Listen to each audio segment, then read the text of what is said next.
السؤال السادس يقول: أي نوع قهوة يصنع بضغط الماء الساخن من الأسفل للأعلى؟ الكتل.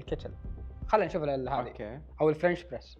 نوريكم بالخيارات عطني ولا عادي. تبغى تختار؟ لا عطني خيارات تفضل. انا جالس احاول الخيار الأول فرنش بريس. الخيار الثاني فرنش بريس كولد برو. نفسه بس زي اعطيك هوت شوكليت بارد. الخيار الثالث موكا بات. والرابع اسبريسو. انا ما عندي خبر الصراحه فيه. طيب انا بعطيك كيف تشتغل. لا انا اعرف بس يعني ضغط الماء الساخن يعني مو كولد، بس إسبريسو هنا والفرنش يقول لك بريس. الماء الساخن. ايوه وهذا كولد برو. ايوه لا ما له دخل. ما علينا. اي هذا زياده عدد. اوكي إيه. يب. اي نوع قهوه يصنع بضغط الماء الساخن من الاسفل الى الاعلى؟ الاسبريسو الماكينه نفسها الضغط يجي من اعلى لاسفل. الأسفل نعم.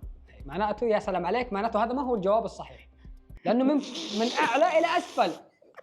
الفرنش بريس اسمعني يلا عادي ما في مشكلة. إيه. باقي معاه ثلاثة ما هو جايبها. طيب يلا. الفرنش بريس تحط المويه وتحط القهوه والبن مع بعض وتخليهم، بعدين تجيب زي الاداه وتضغط عليها تصفي البن تحت من تحت لفوق. ايوه تخلي صح القهوه عليك. فوق. بس عندنا يستاهل ترى هذا. ايوه ده لاني عكاف حق اسبريسو بيستاهل يرمي دي. باقي الكولد الموكا برو بوت. ما ينفع. باقي موكا بوت.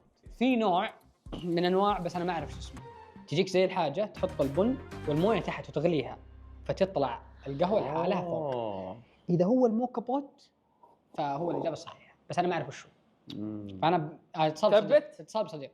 اي لا ايش راح تدق على هيثم؟ لا والله هيثم انا كنت اقول احمد. لا اوه احمد أحمد ما يعرف ذا الشيء. كيف ما يعرف؟ بعدين اتصال بصديق مو باخ. دق على انا هيثم. صديقي واخوي. لا بدق على هيثم. احسه موكا. دق على هيثم مو جاي. لا تكفى. موكا خلها. بوت.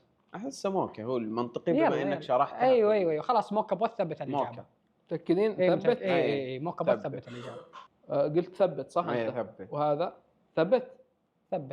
يعني انا شرحت كل انواع القهوه كيف تتسوى. شوف